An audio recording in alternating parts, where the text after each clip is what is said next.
Hello there and welcome to the channel. I'm Shawnee. I am going to be showing you in this video how to make pho, which is a Vietnamese soup. This soup is actually one of my husband's favorite things to get at restaurants, but this recipe is one that you can make at home that's fairly simple, and then it's not as expensive as if going out to the restaurant when you have that desire to have pho. There's just a few things you'll need that you might not have in your pantry already. And that would be the special noodles, the rice noodles, and then also fish sauce, and then star anise is something that I also had to buy specifically for this recipe the first time that I made it, which was about 6 years ago. So we have actually had this in our household for quite a long time, and my kids really enjoy it, and my husband, as I said, it's one of his favorite things. Now this is the kind of rice noodles that I made with it this time, and I believe I got these ones at Walmart, and you should be able to get them anywhere really. I know they have them at many of the grocery stores in our area, and some of them are not even very big, so just any rice noodles. These ones were the linguine shape, but you can use the more thin, almost like angel hair pasta as well. And then this is what my bag of star anise looks like. Now these were a little harder to come by. I actually had to go to a Indian supermarket. I think they also have them just at like your regular Asian supermarkets as well. And you can of course order them online, but I was able to find these in my area. And each one of these little stars is of course a star anise. And you just put them in whole. So what you do is first you make the broth. I would recommend if you're buying beef broth from the store that you actually get bone broth, because it just has that more depth of flavor. The broth that I use is actually the broth I made at home and canned. I'll put that video above. Once you have your broth in your pan, you actually will just add some of the star anise, some cloves, and then of course we've got some cinnamon sticks and an onion, and then you let that simmer and the flavors all blend for 15 to 20 minutes. And then at that point I actually like to strain out everything so that I can take out my star anise and my clove and my cinnamon, and then I put those onions to the side and use those as a garnish. Let's go ahead and I will show you how to make that delicious soup. So the first thing that we want to do is get our broth in the pan.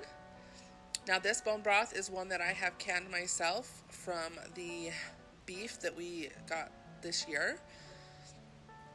If you don't have any home canned, you can of course buy it from the store. I again would recommend bone broth rather than just a plain beef broth, because it will have more flavor, but just plain beef broth is better than none at all.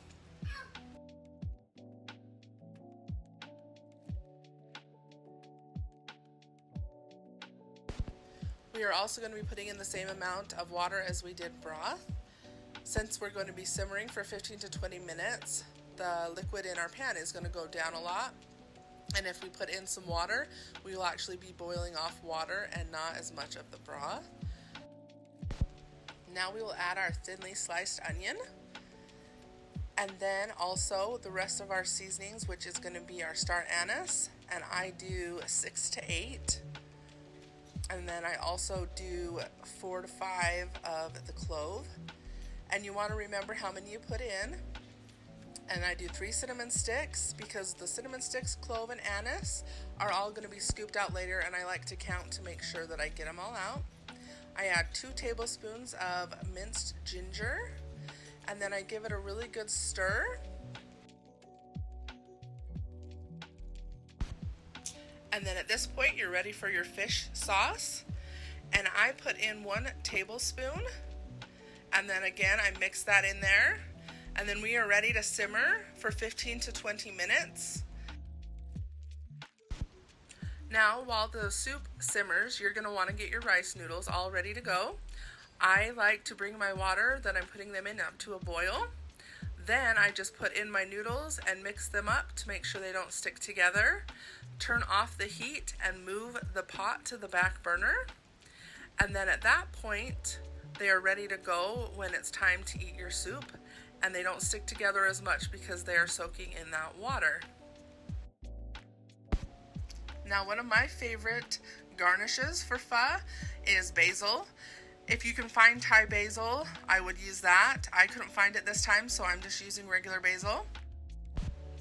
A tip I learned a while back about cutting basil is if you stack them on top of each other like little boats and then roll them together, you can actually take a pair of scissors and cut them at an angle, and it makes really nice uniform bits of basil to sprinkle on top of soup, salad, etc., and it makes your basil go farther.